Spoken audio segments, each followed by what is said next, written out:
everyone, and welcome back to the channel where your likes, comments, and subs are always greatly appreciated. This is the Zoom R20 multi-track recorder, and I wanted to provide a tutorial on some of the click track metronome features that the R20 has, as well as clear up some of the misconceptions that I think people may have about changing the tempo settings within the R20 and how that will affect your recorded tracks and your synth tracks that you have built into the song that you are creating. So first up, I want to cover the click track that is built into the R20 and some of the different things that you can do with it. To start, I just wanted to briefly point out that the R20 has a monitor out, which is left and right. These are mono left and right jacks, 1/4 inch for each. There's no adjustable knob here to change the volume. The volume is only controlled solely by the master slider, master fader. You also have a headphone out, which is a 1/4 inch stereo out, and it has a knob on the top of the R20, which will allow you to individually adjust the gain or the volume for the headphones. Those are the two ways that you could send audio signal out of the R20, and they come into play when we are going to use the click track on the R20. I'm going to zoom in so you can see the screen and some of the buttons here. All right, I have an open project. There's nothing on the project, but we can adjust the click track and the tempo a couple different ways. The first, you can arm the click track by turning it on. The red light comes on, and then I'm just going to hit the play button right here. And you can hear the click track is playing. If we want to adjust the tempo of the song, we can do so by touching the screen up here where it shows you how many bars you're at in terms of where you're at on the timeline, and then also your tempo and your time signature. So we have this in 4/4 time at the moment. I'll zoom in farther so you can see the screen easier. There we go.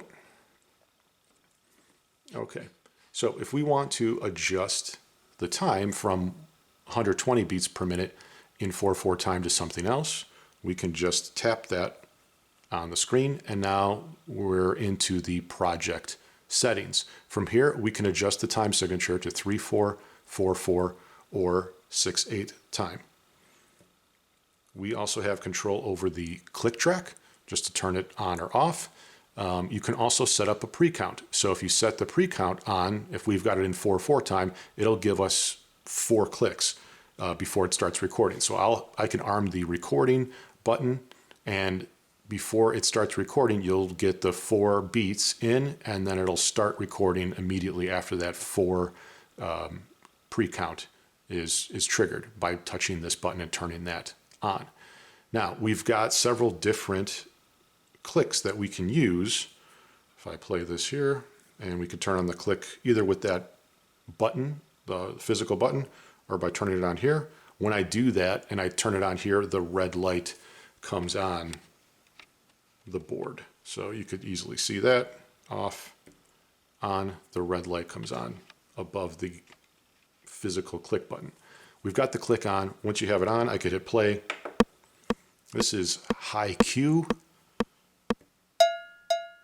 cowbell, stick, click,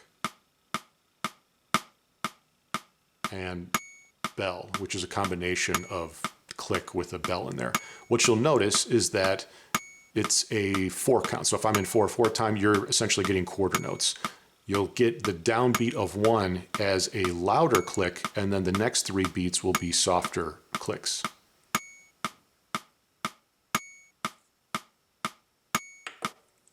And that is true for any of the sounds that you choose. I typically either use click or stick for myself, but that's a personal preference. Then the other option that you have is you can adjust the level of the click track for your phones or for the output, which will go to the monitor out. So you can turn if you want, the monitor out all the way down to 0 and leave the click track only in your headphones. So if you're sending the monitor out to someplace else, a mixing board, and you want to get kind of a live recording of what you're doing, you want to send it someplace else or send it out to different monitors, you can do that. The click doesn't have to be in there, but maybe you're sending the click to the drummer who has some headphones on. That's a possibility. So it does give you a little bit of flexibility when you are using the click track. The other thing that you could do is obviously adjust the time. So we had the tempo set for 120. You can use the slider here to move it around, and then you have the minus and plus buttons to fine tune it in increments of 0.1, which is nice that you have that level of fine tune control. I find that when I'm using these sliders all the time, it is easier to use this disc-based stylus than just using my finger. I can use my finger, but this is more accurate. However, that's not the only way that you can set the tempo. You can set the tempo by using the physical click button. So when you're on the project settings screen, you can just keep tapping the click button until you get a timing that you want. So if you touch it one time while you're here, you'll get tap tempo, and it'll tell you where you're at, and then I can try to adjust that by trying to get something that's more like 105 to 110 with my rhythm. So if I don't know exactly where my beats per minute are, but I can tap it out, you can use that in order to get you at least close to the beats per minute that you want to be at. And then from there, it's set for 108, as you can see, and I can now fine tune it to get it exactly where I want from there. So it gives you an extra way to set the tempo. If you don't know exactly what it is off the top of your head, just tap it in and you can easily fine tune it and tweak it from there. All right, so that's the click track and the different options that you have for your time signatures and for click track. But I wanted to clarify some of the things that occur if you change the tempo on the project screen and how that influences your recorded tracks.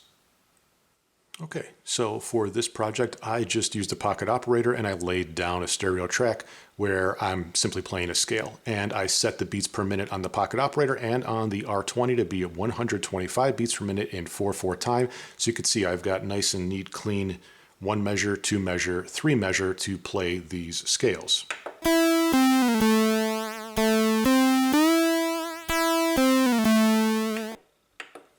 Okay, if I want to speed that up, I feel like this is a little bit slow and I want to change the timing and tempo, I can click the timing button here on the R20, go to tempo and try to increase that. Let's just bring it up to 250. So we're going to double the time. What you'll notice now as we look at the ruler at the top, we no longer have the neat measures where our scales were previously. It actually extended them to be, one measure is now twice as long.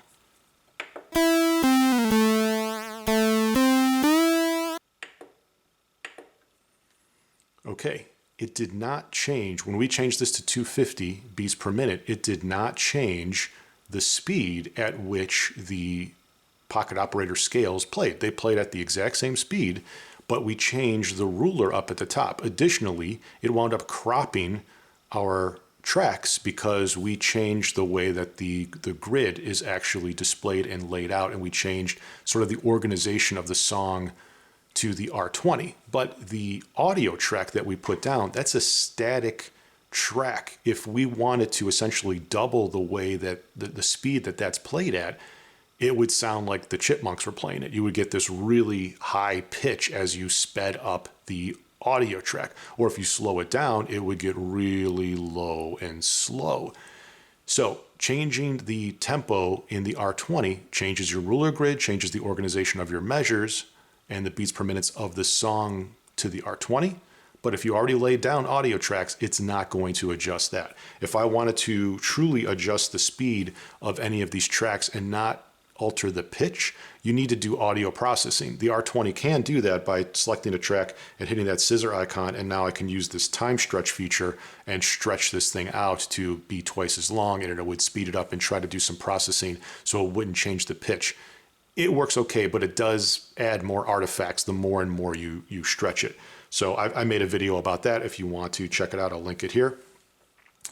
But I don't recommend doing that a lot. If you just have a slight fix that you want to adjust something by 3, 5 beats per minute and it's just one track, that's fine. If you already laid down 8 tracks of audio and you want to change the timing to something dramatic, I don't recommend time stretching all those things. I feel like you kind of just have to roll with the beats per minute that you kind of recorded at, or just go back and re-record at something that might be quicker or faster depending on what your needs are. So changing the tempo does not change audio tracks. However, if you change the tempo, it will change the way the playback of MIDI tracks are handled. And I can demonstrate that really quick. So I'll just create a MIDI track here on track 4. I won't even need to use a keyboard. I'll just use it with creating a MIDI track using the stylus and add regions like with the piano scroll. And we'll take a look at how that changes when we change the tempo. Okay, so I created a just simple bass line because I'm using the stylus for the input here on the piano roll, and I made a video about doing that. If you want, I'll link that in the description as well. But I just created this simple bass line and I set the beats per minute back to 125. When I did that, you could see it restored the structure that we originally had for our measures, and we restored the way that our audio clip now looks. Now I've got this muted for the audio clip, and we'll just play the MIDI file. That's the built-in bass sounds.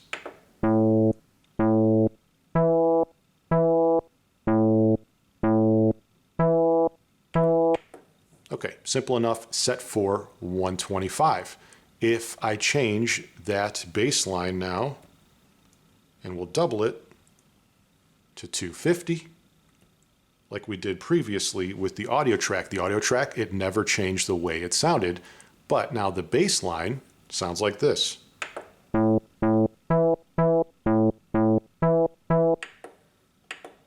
So the bass line got faster. If you change the tempo for a MIDI file or a MIDI track that's built into the R20, since these aren't truly notes, they're just information to play a note using a synth sound that's built into your synthesizer. In this case, it's the R20 is acting as a synthesizer. You can easily manipulate the timing the way that these notes are played without disturbing the pitch, because this is not really a note, it's just information about how to play a note.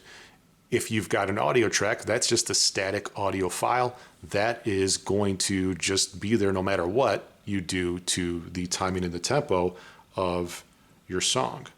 If I turn off the soloing now,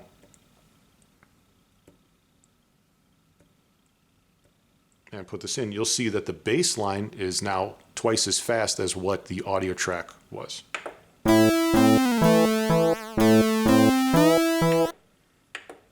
But if we go back and we change that to 125,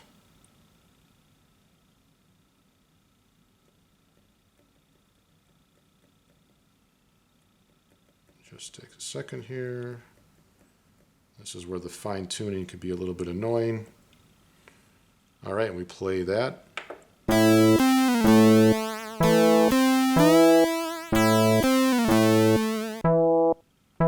You could see the bass line is now restored to playing at 125 beats per minute, and it matches up with the way that I had the scales originally at 125 for that audio track.